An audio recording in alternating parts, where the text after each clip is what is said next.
And what you typically would do when building a backend application where you're handling a post request that might be received because a form was submitted is you would use the response object to issue a redirect, to send the user along to a different route.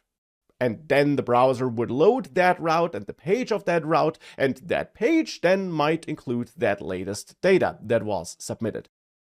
So here we might redirect to just /nothing, so to the root page of this site, which is in the end this route here, so that this page is re-rendered. And since we're outputting all the list items here, our new list item should be included there after we stored it. That's the theory, at least.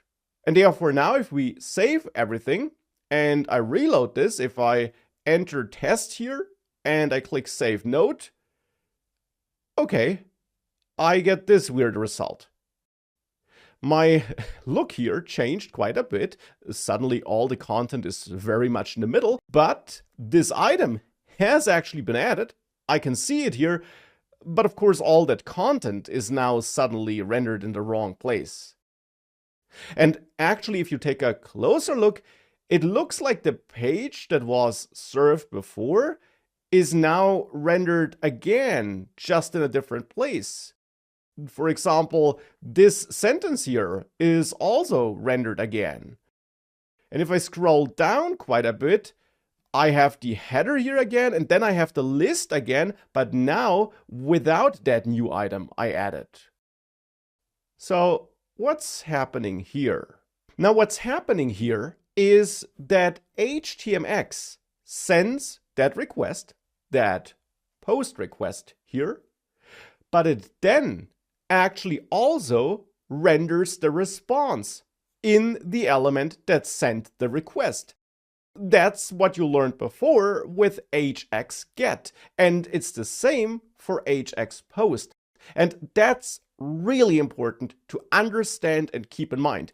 With HTMX, you do not send requests and then it's the backend that redirects the user or anything like that, but instead the idea is that you send behind the scenes requests where you then also handle the response that is sent back behind the scenes, so to say.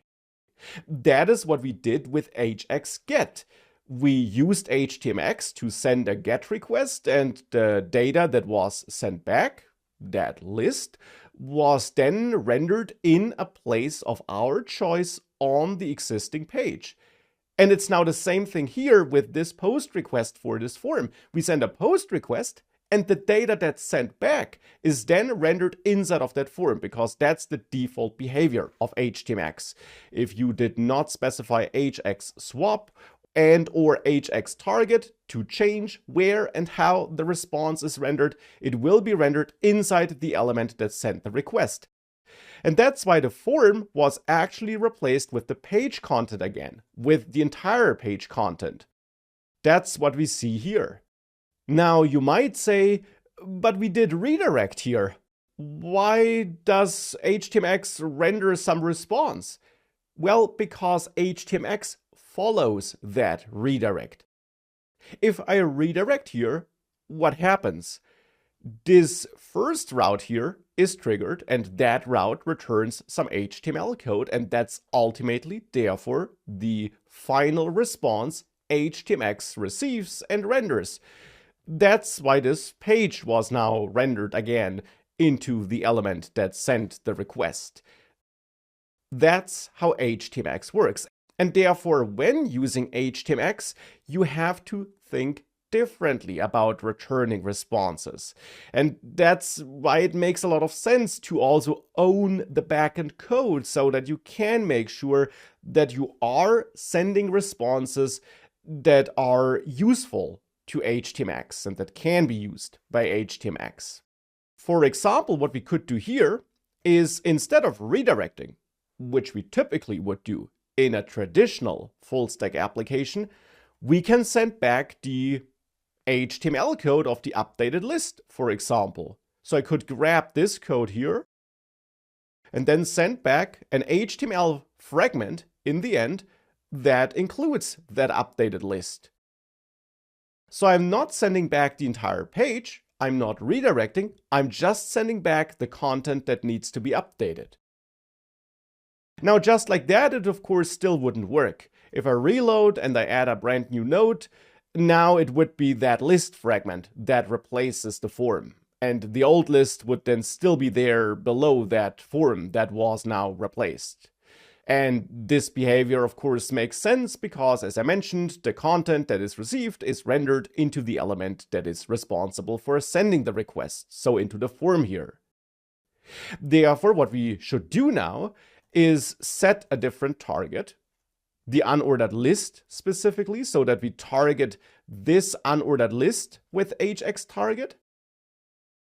And then we also add HX swap to replace the entire list, because I know that I'll be getting back an entirely new list due to the way I wrote this code here, and therefore it's the entire old list that should be replaced. And that can be achieved by setting HX swap to outer HTML.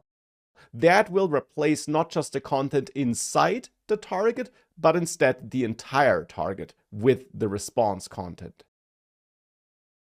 And with that, if I save this, so now that we added these three attributes, if we save this, and now that we sent back that fragment, if I reload and I enter test again, now it's just the list that was updated. And it is now updated every time I send a new request. And that's now, for example, the behavior we want here.